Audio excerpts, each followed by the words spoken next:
Hello everyone, this is अंकुर गुप्ता, एक premiere real estate professional. और जैसा कि मैंने अपने पिछले वीडियोस में आपको दिखाया कि ईडा में नई रेजिडेंशियल प्लॉट स्कीम आ रही है, रेजिडेंशियल प्लॉट स्कीम 2024। तो आज हमारे वीडियो का टॉपिक है क्या कंट्रोल हो जाएगा अब ईडा ओवर प्राइस प्रॉपर्टी मार्केट। इस स्कीम के आने के बाद क्या यहाँ प्रॉपर्टीज़ में कंट्रोल आ जाएगा, या जो अभी तक ओवर प्राइस प्रॉपर्टी चल रही थी, बहुत तेज़ी से रेट ऊपर भाग रहे थे, वो ऊपर नीचे वाली मार्केट अब कंट्रोल में आएगी और वापस मार्केट डाउन होकर एक बैलेंस वे में रेट आ जाएगा। तो देखिए, जो कुछ दिनों से अब सोच है, आगे गवर्नमेंट की भी जो सोच है, या जो एक सिनेरियो होता है कि प्रॉपर्टी कहीं पर भी अनडेवलप्ड एरिया में, एक ही पर्टिकुलर एरिया में अगर ओवर प्राइस हो जाती है या रेट कंट्रोल में नहीं रह जाते, तो गवर्नमेंट की भी यही प्लानिंग होती है फ्यूचर में कि उस पर्टिकुलर एरिया में ऐसी प्लॉट स्कीम ले आएँ जो आम आदमी के पहुंच में हो। और उसके बाद जब इतने सारे प्लॉटिंग स्टार्ट कर दी जाती है गवर्नमेंट की तरफ से, अलग अलग सेक्टर्स बताकर, नए नए सेक्टर्स लाकर, तो वहाँ पर रेट प्रॉपर्टी के बराबर हो जाते हैं, क्योंकि लोगों के पास ऑप्शन होता है सस्ती प्रॉपर्टी का।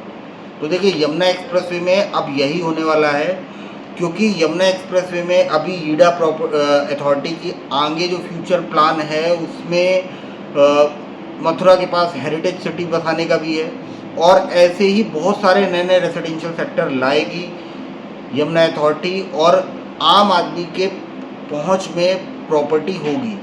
और ये जो चीज़ें चल रही थी अभी तक, बहुत ज़्यादा रेट ऊपर जा रहे थे, तो अब देखिए रेट वापस धीरे धीरे वापस फिर अपने लाइन पे आने लगा, वापस अब डाउनफॉल की तरफ जाने लगा है। और चुनाव के बाद चीज़ें और ज़्यादा चेंज हो जाएंगी, क्योंकि नई नई पॉलिसीज़ आने वाली हैं। और एक बहुत बड़ा, मैं आपको एक वीडियो भी बनाऊंगा, एक अगला वीडियो भी, जिसमें मैं आपको बताऊंगा कि प्रॉपर्टी आधार कार्ड भी आने वाला है।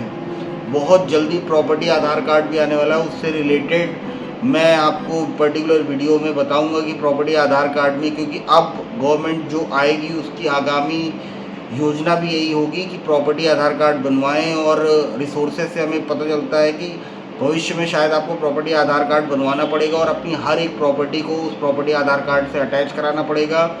जो भी प्रॉपर्टी अटैच नहीं पाई जाएगी उसको गवर्नमेंट खुद अपने कंट्रोल में लेगी। ये चीज़ें हैं और ये बिल्कुल अच्छी बात है, क्योंकि ट्रांसपेरेंसी हो जाएगी। और ये जो चीज़ें चल रही थी अभी तक मार्केट में, जितनी बातें आप सुनाई पड़ रही थी कि बहुत ज़्यादा मार्केट भाग रही कि भाई 3 लाख का रेट हो जाएगा जी, 4 लाख का रेट हो जाएगा जी, 2 लाख का रेट हो जाएगा, तो देखिए कंट्रोल इसी तरीके से किया जाता है। और आगे भी आप देखेंगे भविष्य में किस तरीके से मार्केट कंट्रोल होगी। आपको ऐसी ईडा प्लॉट स्कीम की तरीके से बहुत सारी स्कीम हर 6 महीने साल भर के अंदर आपको यमुना अथॉरिटी की तरफ से दिखाई पड़ेगी। और ये इसीलिए किया जाएगा कि मार्केट में जो चीज़ें चल रही थी, कैश का बहुत ज़्यादा इनफ्लो और बहुत ज़्यादा पर्टिकुलर एक ही एरिया, कुछ ही जगहों पे कंट्रोल करके जो रेट खींचे जा रहे थे, किसी भी गवर्नमेंट की सोच हो ही नहीं सकती है। क्योंकि कोई भी गवर्नमेंट आती है या कोई भी अथॉरिटी, प्राधिकरण कोई भी होता है, वो पूरे क्षेत्र का विकास चाहता है, ना कि सिर्फ एक ही पर्टिकुलर एरिया का या एक दो सेक्टर्स का। तो जब रेट इतने ज़्यादा ओवर प्राइस हो जाए किसी भी प्रॉपर्टी के या किसी पर्टिकुलर सेक्टर के, तो फिर वहाँ की पर्टिकुलर प्राधिकरण यही करता है कि वो बाकी नए सेक्टर्स, जैसे अब सेक्टर 5 आने वाला है, यमुना एक्सप्रेसवे में सेक्टर 5 आ रहा है। अब सेक्टर 5 में ही आपके जो प्लॉट्स आ रहे हैं, जैसे मैंने बताया था, 30 मीटर के आपके प्लॉट आ रहे हैं, उसके अलावा 60 मीटर के भी हैं, 90 मीटर के भी हैं, 300 मीटर का भी है, 200 मीटर के भी कुछ आपको लेफ्ट आउट एंट्रीज मिल जाएंगी।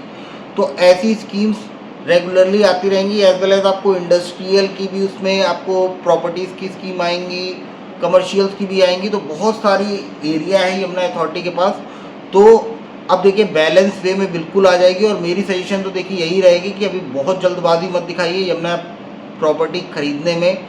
और बाकी आपको देखिए कोई भी प्रोफेशनल प्रॉपर्टी एडवाइस चाहिए, हमारी तरफ से कोई सजेशंस चाहिए, तो हमारा एक रजिस्ट्रेशन प्रोसेस होता है। प्लीज़ पर्सनल क्वेरीज़ के लिए, आपकी कोई पर्सनल क्वेरी है तो आप उस रजिस्ट्रेशन प्रोसेस के बाद ही मुझे कॉल करें। और बाकी नहीं तो, अगर आप वो नहीं करना चाहते तो रेगुलरली आप मेरे वीडियोस देखते रहें यूट्यूब पे। और हमारी कोशिश देखिए आपको जेन्युइन प्रॉपर्टी एडवाइस देने की होती है और आपको हमेशा सच बताने की होती है। आगे जो मैंने अपना आपको बताया कि मैं एक बहुत बढ़िया अभी आपके लिए एक प्रॉपर्टी का वीडियो लेके आने वाला हूँ। तो चैनल मेरा ज़्यादा से ज़्यादा मात्रा में सब्सक्राइब करें आप लोग, और लोगों के साथ शेयर भी करें इसको। बाकी जय हिंद, जय Bharat, have a good day.